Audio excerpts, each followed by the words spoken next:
Craig here. Got a new alarm in the mail yesterday. Here it is.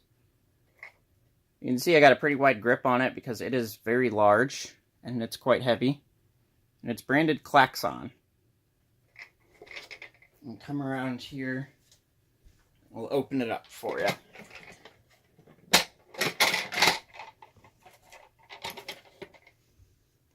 This is a Klaxon PNV-0001 Nexus 110 voice sounder, 24 volt DC, 50 milliamps.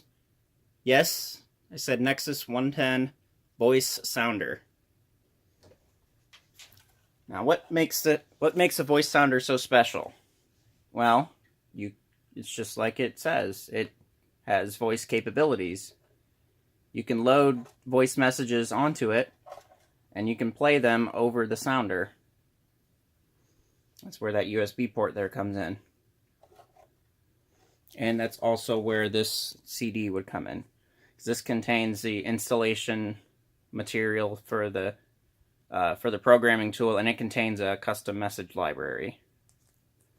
I think I counted 181 well, 181 messages on it, and then it gives you the option of choosing between, I believe, 56 different tones, if you so wish. Otherwise, you can load your custom tones and messages onto there, and you can just use the download software itself. Also on here are, I think, some encrypted messages. In order to get those decrypted, you would need to contact Klaxon and buy a key. Not going to do that because that would put me in the hole, probably about $100 or two. So anyway, so up top there you have 8 captive screw connectors, each in pairs. You have a positive pair, and then you have a negative pair, and then you have a stage. Let's try that again. Positive, negative, stage 2, stage 3. Stage 2 and stage 3 here are negative. So the 3 of these combined would control what message and or tone is being played over the sounder.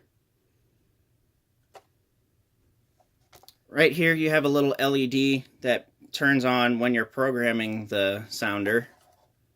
You have 2 spaces here. This space here would be for if you were, or if this was not a voice sounder. If it was just a regular sounder, there would be a dip switch here, I think either 5-way or 6-way. And then down here, if this unit had a beacon on it, this would have I think a 2-way dip switch, and it would control what the beacon was doing, whether it be like a single flash or a double flash. And then that right there is a volume potentiometer.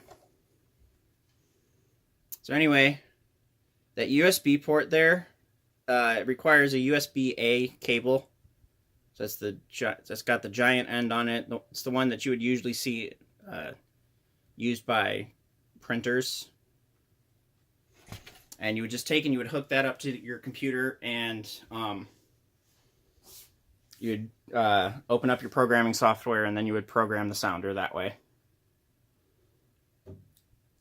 So anyway, I'll get some wires put into this thing here in a second. We'll go ahead and start some testing.